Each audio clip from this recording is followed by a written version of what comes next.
wealth and capital markets, that's a particular area of Australian unity, sort of your investment side, if that's the right thing. I know there's different parts of the business. There's the health fund, there's the aged care, there's that sort of stuff. So you're in the sort of, and does that impact how you see the world as a CFO? Or do you think when you talk to your peers in the age, they have a similar perspective of view of the broad industry challenges? I think what I tend to do is see the wealth and capital markets platform as part of the enterprise, the broader enterprise, and consider that the impacts on the other platforms and the other sectors and how they might influence my sector and our strategy. I don't think they necessarily have the same lens on when they look at their business. We do have different kind of dynamics. So, for example, in the aged care or home services, home care business, in an ageing population where the standard of living is increasing and expectations of people to live longer and healthier, they're driven by different demographic and they're different kind of drivers. It's largely government funded and it's well funded, and the proposition there is more private pay. Whereas I'm in environment in a business where I'm influenced by, macroeconomic drivers, interest rates, inflation, supply constraints, valuations as it relates to equity markets, hard assets. So my area is a lot more complex, and I've got 5 business units within the wealth and capital markets platform, whereas they're typically, linear focused. And what I'm hearing, Jenny, and that really, I think you have to take a broad perspective, and those factors that influence you, I think basically are the economic factors that influence most organizations, whereas your peers, and maybe I'm being unfair in this, but they have somewhat of a tactical response, I think, because they're basically, there's a sort of immediacy of a service that they provide and deliver to someone, which is a more intimate service rather than the need that you do to sort of have a look at everything that could be impacting the business. And it is that perspective that I'd like to tap in this interview. Okay. Yeah, absolutely. And it's I liken us to a conglomerate, and if I don't look out and above, then a capital crisis, a crisis that results in the facilities being shut down, for example, a COVID or like a pandemic or something like that, might influence the source of capital, like the flexibility around and my access to capital from group. So that's another lens that I need to have. If they're doing really well, it means group is doing really well. I can take some risks. If they're doing badly for whatever reason, I need to be a bit more prudent, or I need to front end some of the kind of capital releases or earning, one-off earning kind of opportunities, etc. Okay. The topic that we're going to discuss on the panel that Mosh says is the CFO role in boosting productivity, modernizing and transforming. But what you've said to me up to now, and maybe this is unfair, is we're in challenging economic headwinds right now, in the sense that there's a high inflation, so the cost of money is going to be an impact on decision making for people. There's something of a skills shortages, so trying to get the people you need to drive the business forward is a challenge. How do you reconcile the cost pressures with the pressures of people that need to pay people that you need to get. The cost of salaries going up, I suppose, is what I'm saying. And so I think those are interesting forces, because in some ways the economy is good in the sense that low unemployment implies that there's a sort of a moving, buoyant economy. But there's a very big focus on productivity right now. So I don't know if you've got some perspectives on that. I actually do, and it's something that that I've been reflecting on and been sharing with my colleagues. That it's something that we, haven't kind of got our arms around. Firstly, if the average Australian or middle Australian is being impacted by inflationary pressures, their mortgages are costing them more. Less disposable income. What does that mean when they come to work? How engaged, how motivated are they when they come to work? Then you also overlay that with the hybrid working. And I listened to somebody speak, this is a few months ago, and he talked about the challenge of creating engagement and driving culture when it's 10 paces from the bedroom to the office. And so these all do go to productivity, probably a bit different to what you're kind of referring to. Then we do have shortage of capital, of resources, of talent. So we go to the market and we're carrying, I would say, 15% vacancies at any one point in time. Yeah. And so all of those do create challenges around productivity, around engagement, around output, then kind of put pressure on earnings.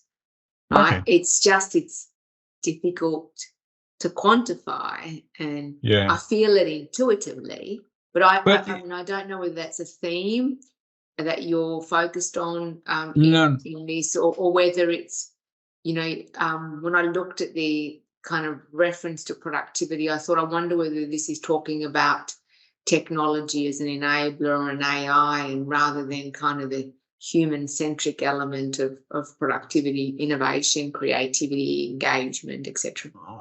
I think it would be erroneous of us to jump to either version of productivity, in the sense that productivity is an outcome that we want to see. What's the method that we do it, or we think we're going to get the most traction with?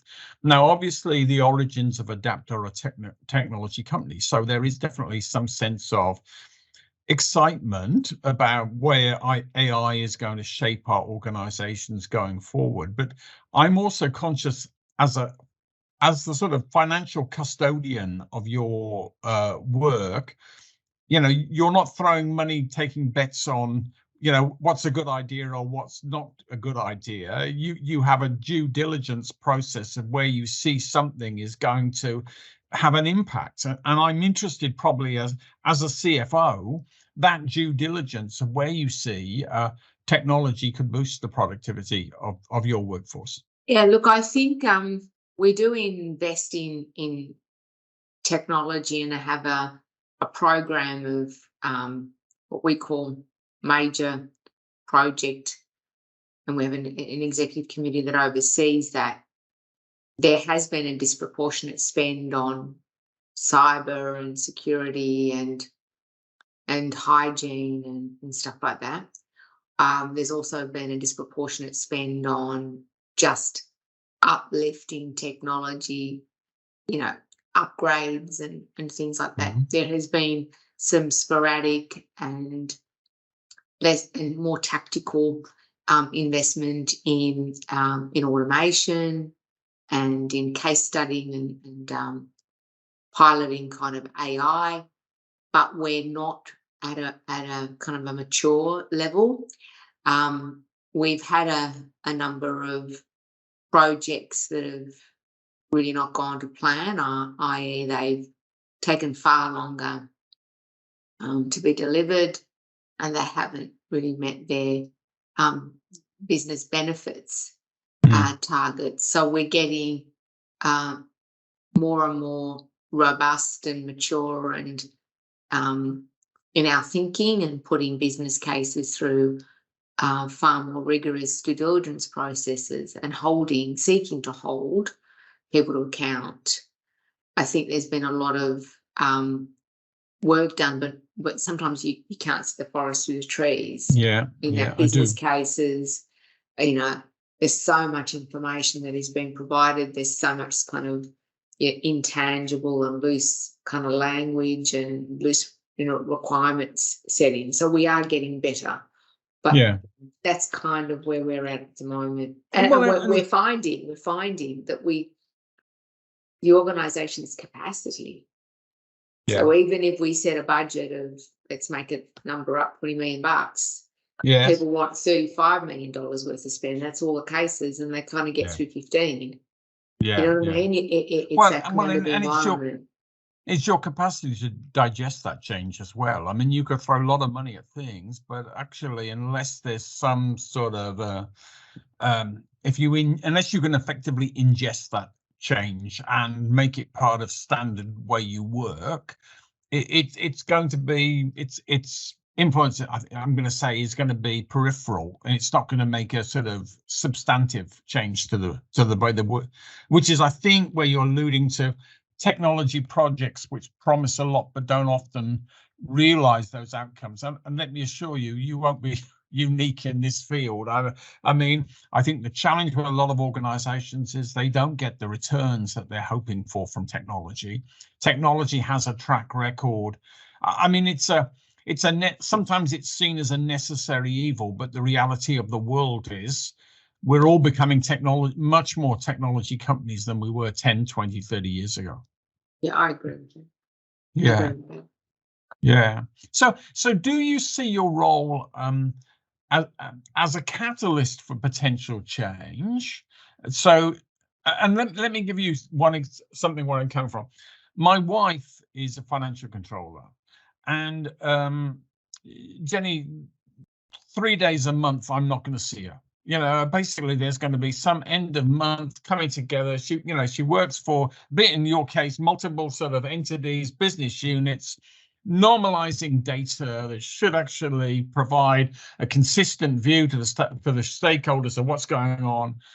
A task that should be automated. You should be able to press a button and it should happen, and there's the report, is a manually intensive effort. My wife's 20 years in accounting. She's got a CPA degree. I mean, there's a mindset that I'm sure would give more value to her organization than making sure value A in this spreadsheet is the same as value B in that spreadsheet, and you can add them up and give a total to the exec, Yeah. Oh, I completely agree. And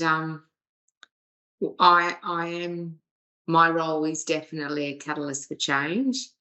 And it's kind of a hybrid role. I'm also challenging execs who, are cutting checks like it's somebody else's money, right? And so it is, I kind of wear two hats and or multiple hats most of the time.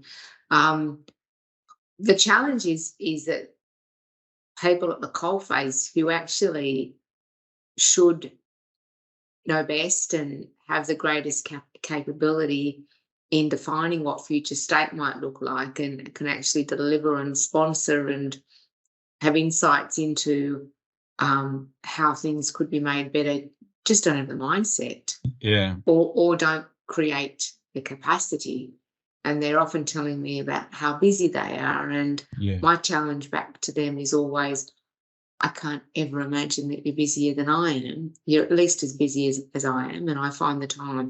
And so there is a mindset. So if we had, financial controllers or people at the coalface, and maybe we'll get that in younger, more kind of technology savvy professionals that are coming through the ranks, I don't know, but that's what I'm hopeful for. Oh, I think I think it's almost inevitable that the next generation of people entering the workforce are going to be digital natives. What they won't have, though, is your financial and business nous. So they can see the potential of technology, but they won't understand, how do you set metrics for when you implement that sort of determine whether we're getting a return on it? What is value? Who are the people pulling value out of that? So all of those issues come with a sense of experience in a business to understand really what is value and how can you create it. Where do you see value? I think there's not enough focus on growing the top line. And when we do grow it, it doesn't seem to flow through. And so, people are constantly talking about scale and economies, but I'm not seeing it because they're not growing the top line such that on terms that, drive value, and value is driven by a formula of earnings. Or, based on a DCF of cash flows. And so even CEOs and even leaders of business seem to kind of advocate responsibility for growing the top line and are really just setting strategy and managing the day-to-day and workforce. And so I'm feeling there's something hugely missing. Yeah. Well, you're alluding to there, Jenny, the challenges of a quarterly reporting cycle where people are looking at immediate outcomes. If you're growing a top line of a business, that's a long-term 3, 4, 5-year journey into entering new markets, maybe those sorts of types of things, which you need a gutsy CEO to lead those sort of changes. I mean, my view is that you should always be operating on a number of different horizons, or have a number of different horizons in your mind.